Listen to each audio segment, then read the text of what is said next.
마태복음은 8장에서부터 일정한 구조를 보여줍니다. 세 가지 기적 사건이 나오고 한 가지 제자도에 관한 이야기가 나오는 것이죠. 그 첫 번째 구조가 8장 1절에서부터 22절이었습니다. 그리고 23절부터 다시 세 가지 기적 사건이 나오고 있습니다. 오늘 본문이 그 세 번째 사건에 해당합니다. 성경을 해석할 때 문맥을 이해하는 것이 매우 중요합니다. 그래야 자기 마음대로 해석하지 않고 성경의 의도를 잘 파악할 수 있기 때문이죠. 현대인들은 창작자의 의도보다 소비자의 감상을 중요시 여깁니다. 그래서 현대의 성도들도 이러한 자기중심적인 태도로 성경을 보기 쉽습니다. 그러나 성경은 그런 세속적인 접근을 거부합니다. 따라서 우리는 우리에게 익숙한 접근 방식으로 성경을 해석하려는 태도를 주의해야 하죠. 우리는 겸손하게 성경의 저자가 기록한 의도를 따라야 할 것입니다. 또한 저는 8장을 시작하면서 앞선 5장에서 7장의 산상설교의 내용을 염두해야 한다고 말씀드렸습니다.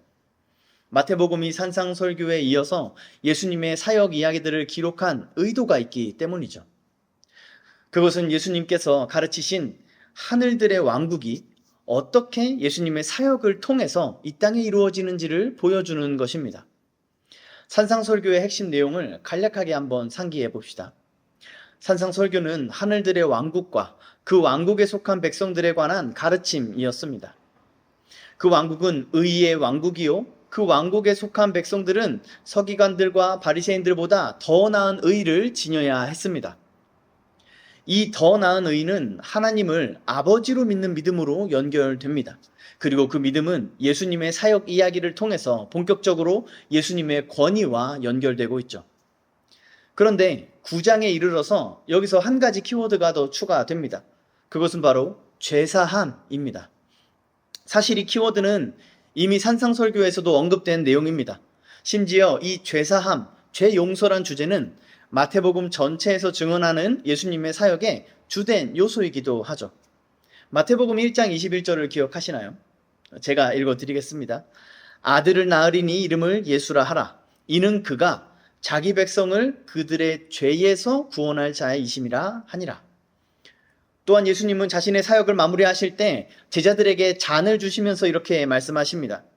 이것은 죄사함을 얻게 하려고 많은 사람을 위하여 흘리는 바 나의 피 곧 언약의 피니라. 따라서 예수님의 사역과 죄사함이라는 이 주제가 처음으로 연결되고 있는 오늘 본문이 갖는 의미가 아주 중요합니다. 이 중풍병자를 통해서 의와 믿음은 예수님의 권위를 통해 죄사함으로 연결되고 있기 때문이죠. 그리고 예수님에게 죄를 사하는 권세가 있음을 우리에게 알게 하려는 데에 주안점이 있음을 본문은 우리에게 말하고 있습니다.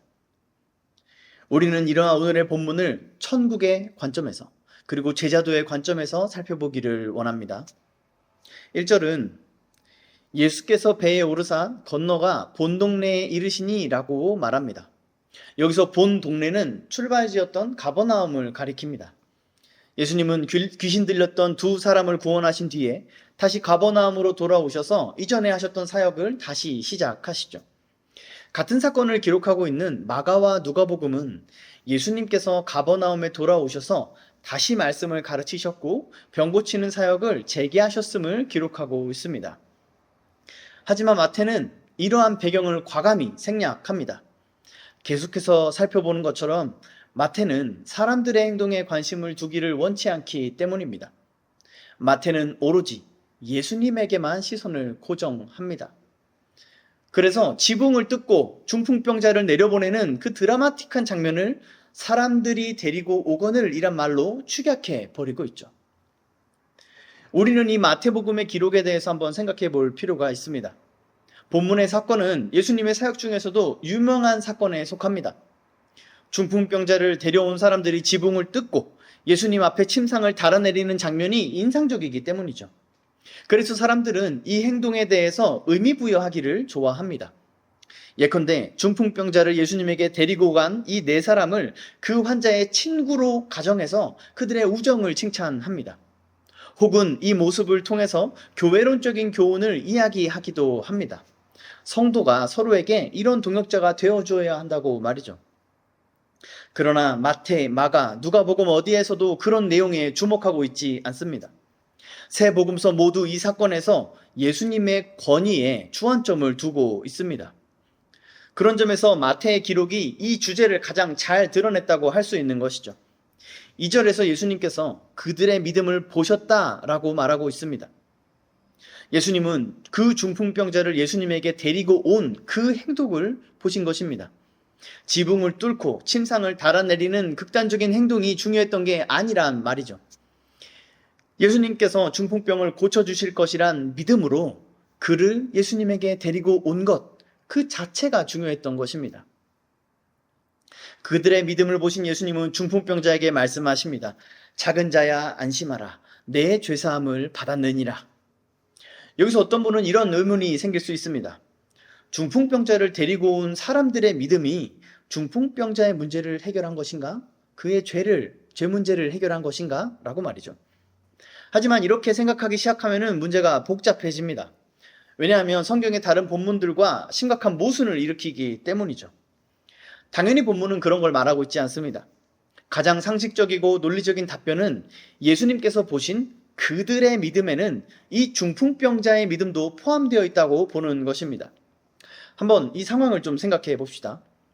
이 중풍병자를 예수님 앞에 데리고 온 네 사람은 실로 대단한 일을 한 것입니다. 누구든지 거동이 불편한 사람을 들어서 옮겨본 경험이 있으시다면 이 사람들이 얼마나 헌신적이었는지를 짐작할 수 있을 겁니다. 심지어 이들은 수많은 사람들이 보는 앞에서 남의 집 지붕을 뜯는 범죄를 저지르기까지 하죠. 이는 매우 무례하고 무모하고 또 위험한 행동이었고 나중에 어떻게든 변상을 해야 할 뿐만 아니라 그 장면을 보고 있던 수많은 사람들에게 도덕적인 질타를 받을 만한 행동이었습니다. 그게 아무리 중풍병자를 위한 일이었다 해도 말이죠.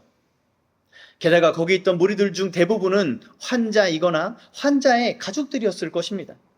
그런 상황에서 지붕을 뜯고 중풍병자를 예수님 앞에 내려놓는다는 건 웬만해선 시도할 수 없는 행동임에 분명합니다.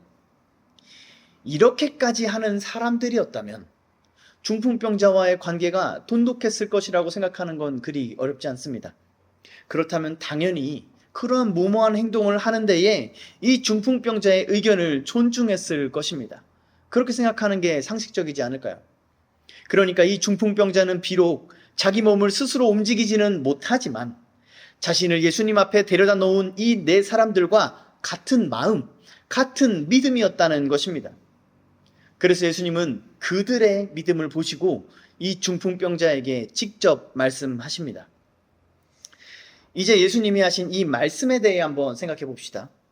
먼저 작은 자야 라고 번역된 이 단어는 어른이 아이에게 얘야 라고 부르는 것과 같은 다정한 표현입니다.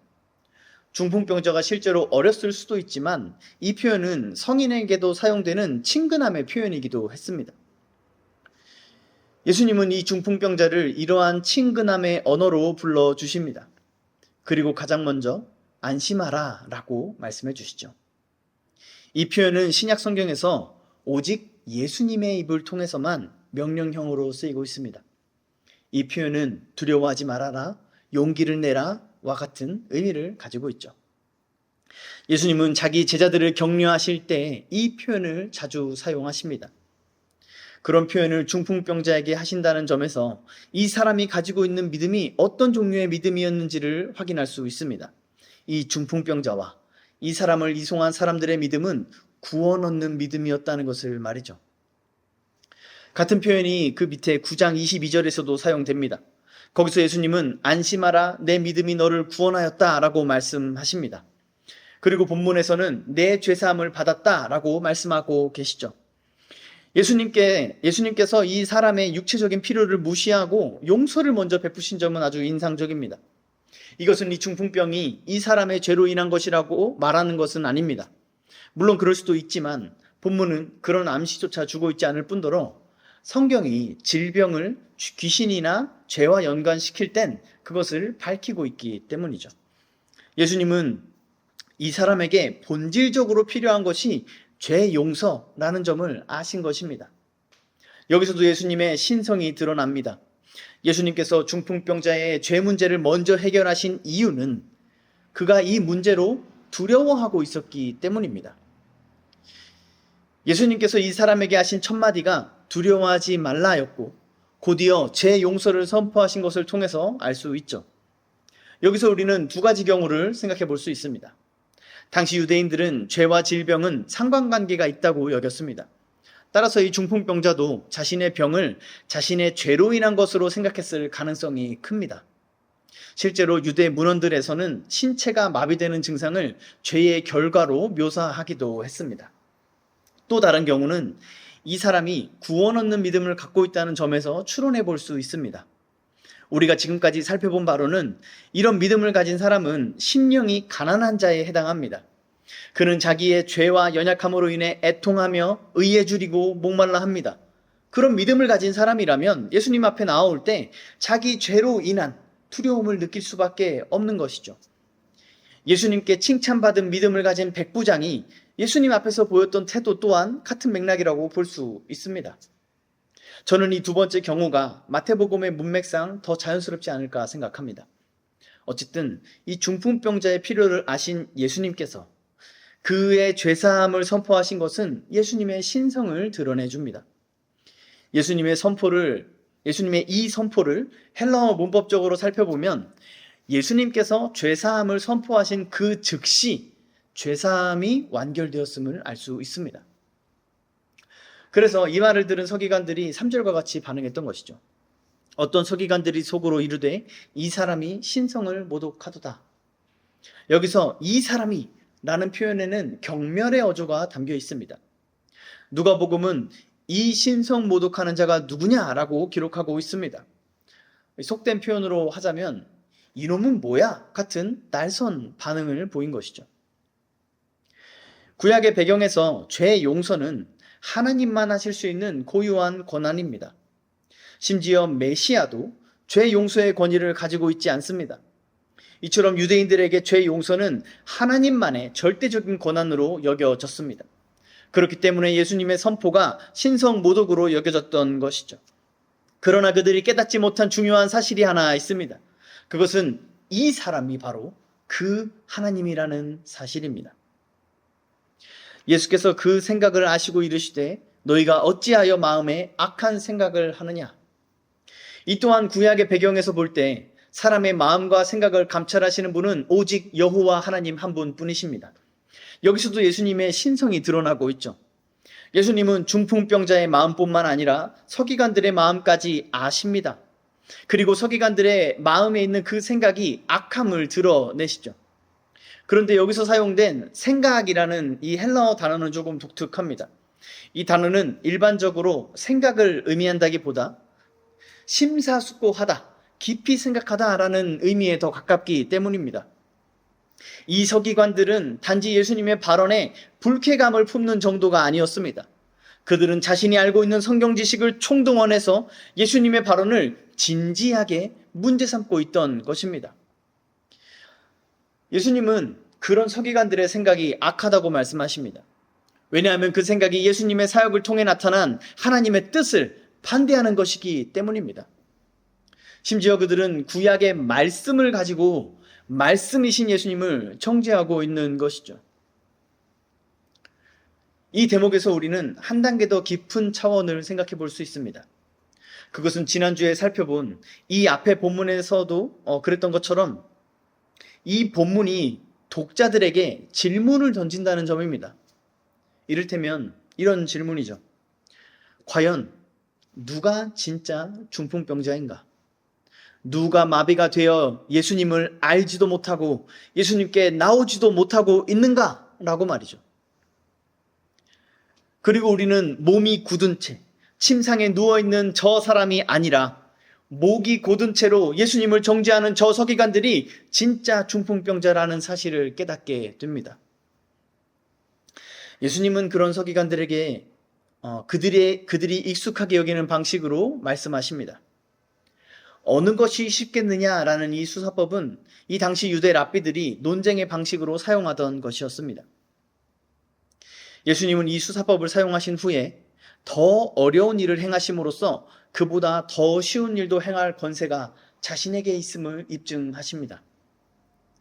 표면적으로 볼 때 더 어려운 일은 일어나 걸어가라 하는 말입니다. 더 쉬운 일은 네 죄사함을 받았느니라 하는 말이죠. 죄가 사해졌는지를 사람들이 확인할 수 없기 때문입니다. 하지만 실제로는 정반대이죠. 실제로 어떤 사람의 질병을 고치는 것은 그 사람의 죄를 사해주는 것보다 더 쉽기 때문입니다. 다른 사람의 병을 고치는 것은 의사들도 할 수 있는 일이고 부모들도 자기 자녀에게 종종 하는 일입니다. 그러나 다른 사람의 죄를 사해주는 것은 하나님이 아니고서는 도무지 할 수 없는 일입니다. 따라서 더 어려운 일은 죄 사함이고 더 쉬운 일은 병 고침인 것이죠. 더 쉬운 일은 자주 더 어려운 일에 대한 표징이 됩니다.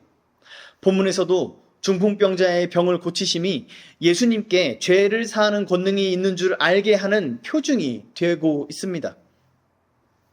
이처럼 더 어려운 일과 더 쉬운 일이 모두 가능한 상황이라면 상식적으로 더 어려운 일을 구해야 합니다. 문제 해결보다 문제 원인이 중요하기 때문이죠. 환자에게서 통증을 제거할 뿐만 아니라 통증의 원인까지 해결해야 하는 것처럼 말입니다. 어떤 많은 빚을 진 사람이 자신에게 호의적인 부자를 만난다면 그에게 자기의 빚을 갚아주길 구할 게 아니라 자신을 상속자로 삼아주기를 구해야 하지 않을까요? 오늘날 많은 사람들이 농담으로 하는 말처럼 말이죠. 그 농담이 무엇입니까? 우리나라의 어느 유명한 대기업의 그 재벌가의 가문에 자신이 속하기를 바라는 그런 농담들 말이죠. 우리가 은연중에 그런 것들을 바란다는 건 그게 더 어려운 일이다라는 것을 알고 있기 때문입니다. 당장 지금 빚을 갚는다고 해서 앞으로도 빚지지 않을 거라고 장담할 수 없기 때문이기도 합니다. 중풍병이 고쳐지는 게 중요한 게 아닙니다. 중풍병이 고쳐진 몸이라 해도 언제든지 다시 다칠 수 있고 언제든지 다시 병들 수 있기 때문이죠. 그러나 다시는 다치지도 않고 병들지도 않고 심지어 죽지도 않는 영원하고 영화로운 몸을 얻을 수 있다면 당연히 그것을 구해야 하지 않겠습니까? 오직 죄사함을 받고 구원을 얻어 영원한 나라의 상속자가 된 자에게 이러한 몸이 주어진다면, 그리고 그런 일이 실제로 가능하다면 이 더 어려워 보이는 일을 구하지 않는 건 미련한 일입니다. 그러므로 우리는 이것을 구해야 함이 마땅합니다. 그러나 오늘날 예수를 믿는다고 하는 많은 사람들은 더 쉬운 일만 구하고 있는 것 같습니다. 이 서기관들처럼 실제로는 더 쉬운 일이 더 어려운 일로 여기면서 말이죠. 예컨대 하나님께서 정말 살아계신다면 이 문제를 해결해 달라고 구합니다. 어떤 일을 이렇게 바꿔달라고, 어떤 상황을 이렇게 일어나게 해달라고 구한다는 것이죠. 하나님께서 정말 나를 사랑하신다면 그렇게 해달라고 구합니다. 그러면 하나님을 믿겠다는 식으로 말이죠. 그럴 때 우리가 가장 좋아하는 말씀이 기도원 흉내를 내는 것입니다. 아주 특별한 경우에 하나님은 그런 기도도 들어주십니다. 그러나 일반적인 경우에 그런 기도는 악한 것입니다. 그런 생각과 마음은 악한 것입니다. 당장 자신에게 유익하다고 확인하기 어려운 본질적인 것엔 관심이 없고, 당장 자기가 확인하고 경험할 수 있는 유익, 그 표징을 보기에만 관심을 두기 때문입니다. 이는 마치 상대방의 사랑엔 관심이 없고 그의 육체에만 관심을 두는 것과 같습니다. 그래서 예수님은 그렇게 표징을 구하는 자들을 악하고 음란하다고 정죄하셨습니다. 우리는 마음을 돌이켜서 죄 용서가 더 어려운 일임을 믿어야 합니다. 그리고 우리에게 그 어려운 일을 이루신 주님께서 그보다 더 쉬운 일들을 이루어 주실 것을 신뢰해야 합니다. 마태복음 6장 후반부에서 예수님의 권면이 그렇지 않습니까? 하물며 너희일까 보냐, 믿음이 작은 자들아. 그래서 주님은 자신에게 죄 사하는 권세가 있음을 우리가 알기를 원하십니다. 주님은 성경의 다른 곳에서 이렇게도 말씀하십니다. 자기 아들을 아끼지 아니하시고 모든 사람을 위하여 내주신 이가 어찌 그 아들과 함께 모든 것을 우리에게 주시지 아니하겠느냐. 그러므로 죄사함을 받고 구원의 은혜를 누리고 있으면서 더 쉬운 일을 이루어 주실지 의심한다면 미련하고 한심한 멍청이란 소리를 들어도 마땅하다고 할 수 있습니다. 구원을 얻은 믿음을 우리가 가지고 있다면 말이죠. 이렇게 구원 얻은 믿음을 가진 자로서 우리의 태도가 어떠해야 하는지를 7절이 잘 보여주고 있습니다. 그가 일어나 집으로 돌아가거늘. 이 7절을 헬라어로 보면 6절에서 예수님께서 하신 명령을 그대로 반영하고 있음을 볼 수 있습니다. 그러니까 이 사람은 예수님께서 하신 말씀 그대로 행한 것입니다. 이 온전한 순종이 바로 하나님을 향한 믿음의 태도이고 은혜에 합당한 모습인 것입니다. 그리고 우리가 지금까지 배우고 있는 제자도의 모습인 것이죠. 또한 여기서 우리는 예수님께서 베푸시는 치유의 은혜가 얼마나 온전한지를 다시 한번 확인할 수 있습니다. 마비로 인해 침상에 누워있던 사람이 다시 스스로 일어나서 걷기 위해서는 재활 운동이 필요합니다. 몸을 움직이지 못한 상태로 1, 2주만 지나도 그만큼 근육이 빠져버리기 때문이죠. 하지만 예수님의 능력은 단번에 그 일을 가능케 합니다. 이 사람은 자기 힘으로 일어났을 뿐만 아니라 자기가 누워있던 침상을 들기까지 합니다. 그 침상은 물리적으로 최소 5kg는 될 것입니다. 그걸 들고 자기 발로 걸어가는 것이죠. 이건 정말 놀라운 기적입니다.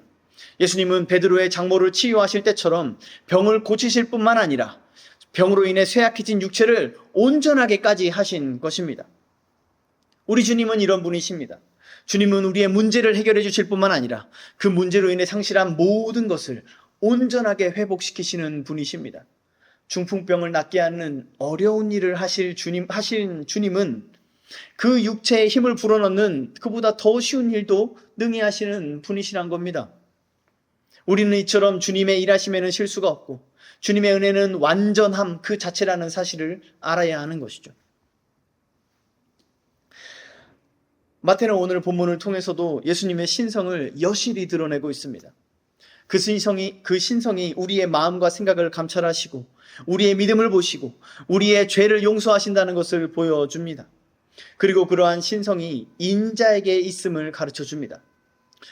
말씀드렸다시피 당시 유대인들은 죄사함이 하늘에서만 일어난다고 믿었습니다. 우리가 천국이라고 부르는 하늘들의 왕국은 평온하고 푸르른 동산이 아니라 하늘 법정이라고 성경은 우리에게 가르쳐주고 있습니다. 예수님은 산상설교를 통해서 자신이 그 하늘 법정에서 재판을 하는 심판주이심을 드러내셨습니다. 그리고 여기서도 하늘 법정에 있는 죄사함의 권한이 자신을 통해 이 땅에 내려왔음을 선포하시죠. 이것은 예수님의 임재가 곧 천국의 임재요 하나님의 심판의 임재를 뜻한다는 것입니다. 그러므로 누군가 주님의 임재를 구한다는 것은 주님의 공정하고 정의로운 심판을 구한다는 것을 의미합니다. 우리도 신앙생활을 하다 보면 주님의 임재를 구하는 경우가 있습니다. 인도자의 멘트를 따라 임재를 구하는 찬양이나 기도를 하기도 하고 개인의 기도나 묵상 중에 그러기도 하죠. 그럴 때 대부분이 자신의 추상적인 심상을 따라 주님의 임재를 정의한다는 데에 문제가 있습니다. 따라서 우리는 주님의 임재가 의미하는 바가 무엇인지에 대한 바른 지식을 성경을 통해 얻어야 합니다. 성경은 주님의 임재는 천국의 임재라고 우리에게 가르쳐 줍니다. 그리고 천국은 법정이란 것과 주님은 심판주라는 사실도 우리에게 가르쳐 줍니다. 이러한 지식으로 주님의 임재를 구한다면 우리는 어떻게 해야 하는 걸까요? 오늘 본문은 주님의 임재와 죄 용서를 연결하고 있습니다. 용서는 죄인에게 베풀어지는 은혜입니다. 죄인인 우리는 주님의 임재를 구할 때 이 은혜를 붙들어야 하는 것입니다. 다시 말해서 자기 죄를 정직하게 자백하고 은혜를 베풀어 주시기를 간구해야 합니다. 이러한 회개가 빠진 채로 주님의 임재를 구하는 것은 재앙을 자초하는 것과 같죠. 저는 이 회개의 부재가 오늘날 많은 성도들이 진정으로 주님의 임재를 경험하지 못하는 이유라고 생각합니다. 우리는 우리의 모습이 오늘의 본문의 서기관들과는 같지 않은지 스스로를 돌아봐야 할 것입니다. 하나님에 대해 잘 안다고 생각하고 자신은 하나님과 가깝다고 여기면서 주님의 권위를 두려워하지 않고 자기 죄를 자복하지 않는 마음을 갖고 있진 않는지 말이죠. 죄사함의 권능은 예수님의 신적 권위와 연결되어 있습니다. 이 사실을 안다는 것은 주께서 죄를 용서하시고 의롭다 하신 사람을 주님보다 열등한 존재가 정죄할 수 없음을 안다는 것을 의미합니다. 그래서 사도 바울은 이렇게 선포합니다. 누가 능히 하나님께서 택하신 자들을 고발하리요. 의롭다 하신 이는 하나님이시니 누가 정죄하리요. 죽으실 뿐 아니라 다시 살아나신 이는 그리스도 예수시니 그는 하나님 우편에 계신 자요 우리를 위하여 간구하시는 자신이라. 우리가 이 사실을 진정으로 안다면 우리는 사람들의 정죄를 두려워해서는 안 됩니다. 세상의 평가를 두려워해서는 안 됩니다. 그럴 필요가 없음을 알기 때문이죠. 이처럼 안다라는 개념은 단순히 정보 습득의 차원이 아니라 본질적이고 실체적인 차원에서의 이해를 의미하는 것입니다. 이렇게 죄사함의 권능에 대해 생각해 봤으니 이제는 이 권능이 가지신 분에 대해서, 이분에 대해서 한번 생각해 보기를 원합니다. 주님은 인자가 세상에서 죄를 사하는 권능이 있는 줄을 너희로 알게 하려 하노라 라고 말씀하십니다.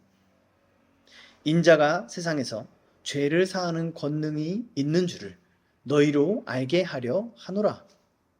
예수님은 죄를 사하는 권능을 가진 자신을 인자라고 표현하시면서 자신을 신성과 인성의 연합으로 인식하십니다. 예수님의 신성과 인성은 분리되거나 변화되지 않고 한 실체로 연합됩니다. 이것을 좀 더 쉽게 얘기하자면 예수님은 완전한 사람이시면서 완전한 하나님이심에 손상이나 제한을 받지 않으신다는 것입니다. 예수를 믿는 우리는 이러한 예수님의 본성에 대한 바른 이해를 가져야만 합니다. 왜냐하면 기독교의 뿌리와도 같은 이 교리를 부정하려 하는 마귀의 공격이 한순간도 쉬지 않고 교회에 퍼부어지고 있기 때문입니다. 우리가 확인할 수 있는 이단과 사이비는 물론이거니와 교회 안에 있는 많은 성도들의 신앙 안에서도 균형을 일으키면서 말이죠. 저는 그 대표적인 예가 모든 교리를 사랑으로 뭉뚱그리는 현대교회의 경향이라고 생각합니다. 본문에서 중풍병자를 작은 자야 라는 호칭으로 불러주시는 것과 그의 죄를 사하여 주시는 것은 분명히 이 사람을 향한 주님의 사랑을 담고 있습니다. 그러나 본문은 주님에 관한 더 풍성한 지식을 우리에게 전하고 있습니다. 우리가 그것들을 헤아려 보고 경험하고 누리지 못한다면 우리는 마비된 것과 같습니다. 온몸이 마비돼서 한 방향만 바라보며 꼼짝 못하고 있는 환자처럼 우리의 영혼이 마비된 채 사랑이라는 한 주제에 함몰되어 있는 것입니다. 그러나 예수님은 단순히 사랑의 주님이 아니십니다. 하나님은 그저 사랑의 하나님이 아니십니다. 하나님은 사랑이심이라고 증언한 성경은 하나님에 관한 더욱 풍성한 지식을 우리에게 가르쳐주고 있기 때문입니다. 오늘 본문은 죄를 사하는 권능이 주님께 있음을 우리에게 알려주고 또 우리가 그것을 알기를 원하고 있습니다. 그런 것처럼 신구약 성경은 하나님이 어떤 분이신지, 어떠한 권능을 가지고 어떤 일을 행하시는지를 우리가 알기를 원하고 있습니다. 주님은 우리가 주님에 대해 알기를 원하십니다. 그러므로 사랑하는 성도 여러분, 힘써 주님을 알아가십시오. 서기관들처럼 하나님을 안다는 굳은 마음으로 살지 마시고 중풍병자처럼 구원 얻는 믿음을 가지고 두렵고 떨림으로 주님께 나아오십시오. 그러면 주님께서 여러분에게 자신을 알려주실 것입니다. 그리고 주님에 관한 그 지식은 우리를 회복시키고 우리를 안심시키고 기쁨과 즐거움과 넘치는 활력을 얻어 살게 하는 능력이 될 것입니다. 사랑하는 성도 여러분, 우리는 주님에 대해 알아야만 합니다. 그러나 주님에 관한 모든 지식이 우리 마음에 들지는 않을 겁니다. 어떤 것은 낯설고 어떤 것은 거부감이 들 수 있습니다. 특히 지난주에 살펴본 것처럼 죄악과 하나님과의 관계는 많은 사람들의 마음을 어렵게 만드는 지식입니다. 그러나 그것이 성경을 통해 계시된 하나님이시라면 우리가 그것을 인정하고 수용하는 것이 그분과 인격적인 관계를 맺는 것입니다. 사람과의 관계도 그렇지 않나요? 어떻게 모든 것이 맞는 사람이 있을 수 있겠습니까? 아무리 친한 친구여도 가족이어도 불편한 점이 있고 맞지 않는 점이 있게 마련입니다. 그럼에도 그들과 교제하는 것이 인격적인 관계인 것이죠. 그런데 현대인들은 잘 지내다가도 무엇 하나 마음에 안 들거나 틀어지면 관계를 쉽게 끊어버립니다. 현대인들에게 인격적인 관계는 낯선 것이 되어버렸습니다. 인격적인 관계를 맺기 위해 필요한 인내와 오래 참음을 손해로 생각하는 경제관념이 사람들의 마음에 들어왔기 때문이죠. 그렇게 현대인들은 모든 관계에서 손익계산을 하고 있습니다. 자신에게 유익한 관계에만 자기 시간과 노력을 투자하겠다는 것이죠. 그 결과가 무엇입니까? 전례 없는 외로움과 고독을 호소하는 것입니다. 그렇게 현대인들은 초연결, 초근접 시대라 불리는 이 시대 속에서 심각하게 고립되고 있습니다. 기독교인들도 이러한 세상의 흐름에서 자유롭지 못합니다. 성도 간의 교제나 하나님과의 교제에서도 습관적으로 손익을 계산하고 있습니다. 같은 공동체 안에서도 내가 교제할 사람과 내가 거리를 둘 사람을 스스로 고르는 것이죠. 하나님에 대해서도 마찬가지입니다. 감정적으로나 물리적으로 손해를 보지 않는 선에서만 하나님을 알려고 합니다. 어렵고 부담스러운 교리는 회피하고 편하고 쉽게 이해할 수 있는 교리만 받아들이는 태도로 신앙생활을 하는 것입니다. 이런 사람들은 주님을 사랑한다, 주님 뜻대로 살기를 원한다라고 찬양과 기도로 고백하면서 정작 그 주님께서 어떤 분이신지, 주님께서 기뻐하시는 일이 무엇인지를 알고자 시간과 에너지를 쏟지는 않습니다. 자기 돈과 시간을 이런 데 쓰기에 아까운 것이죠. 많은 교인들이 하나님과 좋은 관계를 맺기를 원합니다. 그러나 그 좋은 관계란 개념은 자기중심적으로 정의된 것입니다. 성경은 매춘부의 입에서 꿀이 떨어진다고 말합니다. 내가 듣기 좋은 말만 하고 내가 보기 좋은 모습만 보여주기를 바라는 것은 상대방을 매춘부로 여기는 것입니다. 배우자는 그렇지 않죠. 배우자의 말은 때로 우리를 아프게 합니다. 배우자의 말은 우리에게 쓴 말이 되기도 합니다. 배우자의 행동은 때로 부담스럽고 불편한 것입니다.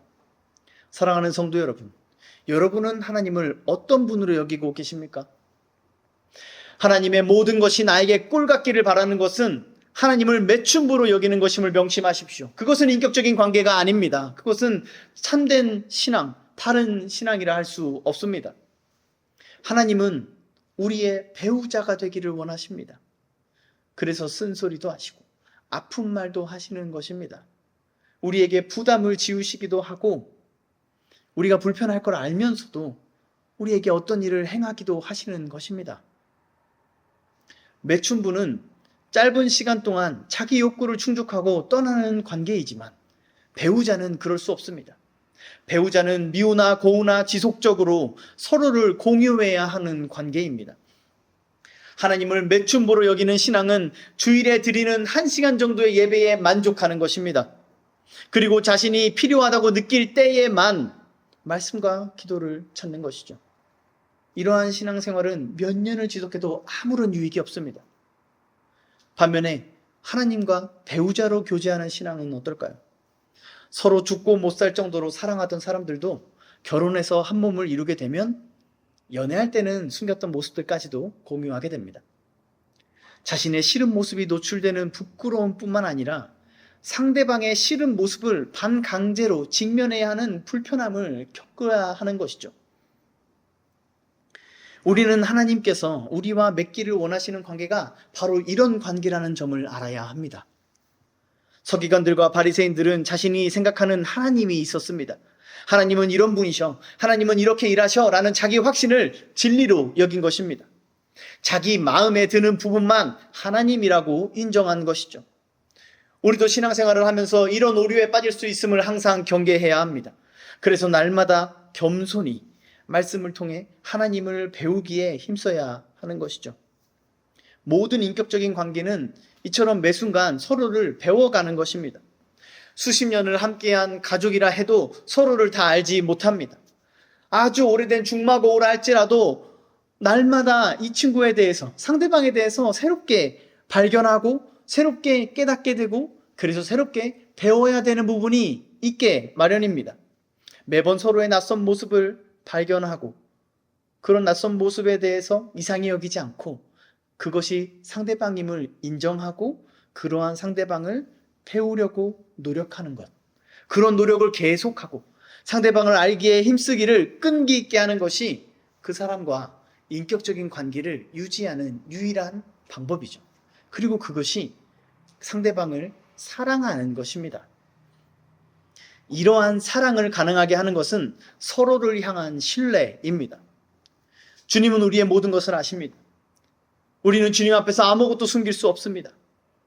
심지어 우리 스스로 인식하지 못하는 죄악된 모습들과 우리가 미래에 행하게 될 모든 부끄러운 짓들까지도 하나님은 다 아십니다. 그럼에도 하나님은 우리를 향한 절대적인 신뢰를 가지고 계신 것입니다.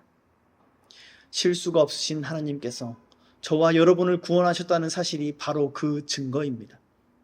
우리의 죄를 용서하시고 우리를 자녀로 신부로 삼아주셨다는 사실이 우리를 향한 하나님의 절대적인 신뢰와 그 신뢰에 기초한 절대적인 사랑을 보증하는 것입니다. 사랑하는 성도 여러분, 이 사실을 믿으십시오. 하나님은 이런 분이시기에 자신이 구원하신 자들에게 결코 실망하지 않으십니다. 하나님은 여러분들에게 실망하지 않으십니다. 하나님은 여러분들에게 결코 실망하지 않으십니다. 우리를 향한 하나님의 신뢰와 사랑은 조금의 흔들림도 조금의 변화도 없을 것입니다. 하나님은 이렇게 우리를 배우자 삼길 원하시고 우리와 인격적인 관계를 맺기를 원하십니다. 우리가 이 사실을 믿을 때 작은 자야 안심하라라는 주님의 이 말씀이 단순한 위로가 아니라 정말로 두려움을 물리치고 안심케 하는 능력이 됨을 경험하게 될 것입니다. 우리의 죄를 사하신 주님의 권세가 추상적이고 사변적인 개념이 아니라 우리의 삶의 실체가 될 것입니다.